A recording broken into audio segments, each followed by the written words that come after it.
Al-Khidmat water plant جو ہے یہ الخدمت فاؤنڈیشن نے ضرورت کو محسوس کرتے ہوئے یہاں لگایا کہ مانسہرہ کا جو پانی ہے وہ پینے کے قابل بالکل بھی نہیں ہے اور لوگوں کو بہت زیادہ مسائل تھے، تو الخدمت فاؤنڈیشن نے اس کا آغاز کیا ہے۔ تقریباً اس کا تیسرا سال ہے اور اس کی وجہ یہ تھی کہ مانسہرہ کے لوگوں کو صاف پینے کا پانی ایک اچھے اور کم ریٹ پر ملے، جبکہ نیسلے کی جو باٹلز ہیں وہ 200 روپے کے قریب ہیں اور دوسری بھی جو کمپنیز ہیں وہ بھی بڑی مہنگی ہیں۔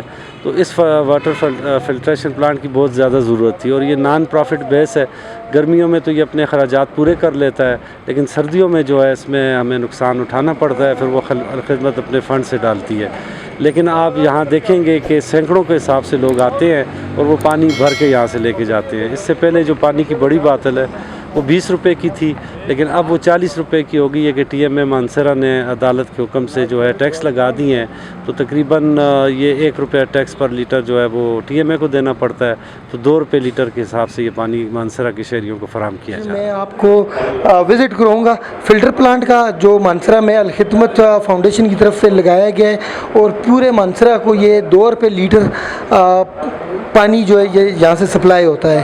تو اس کا کیا پروسیجر ہے، کس طرح سے یہ فلٹر کرتے ہیں؟ میرے ساتھ نیاز صاحب موجود ہیں جو سماجی بہبود کے انچارج ہیں یہاں پہ، ان سے بات کرتا ہوں اور ہمیں آج یہ سارا پروسیجر بھی بتائیں گے۔ السلام علیکم جی۔ وعلیکم السلام۔ ہماری 3 ٹینکیں باہر رکھی ہوئی ہیں جس میں را مٹیریل ہوتا ہے، وہ وہاں سے آگے آتا ہے، یہ موٹرز کو فٹ کرتی ہے اور 3 چیزیں اس میں سے فلٹر ہوتی ہیں، سینڈ، کاربن اور آرزینک۔ کرنے کے بعد اس 4 فلٹروں پہ پھر پانی صاف ہوتا ہے۔ پھر یہ 3 فیز موٹر ہے، اس موٹر میں سے پھر گزر کے یہ ممرین ہوتی ہے، ممرین میں سے واش ہونے کے بعد پھر صاف پانی ادھر آ جاتا ہے ہمارے پاس، اور اس میں سے 40 لیٹر پانی ضائع ہو جاتا ہے، 60 لیٹر ہمیں مل جاتا ہے صاف شفاف پانی، پھر وہ آگے لوگوں کو ہم سپلائی کرتے ہیں۔ میٹر لگا ہوا، پھر میٹر کے حساب سے جس طرح پمپ پہ لگا ہوتا ہے میٹر، وہ ہم دیتے ہیں اس حساب سے۔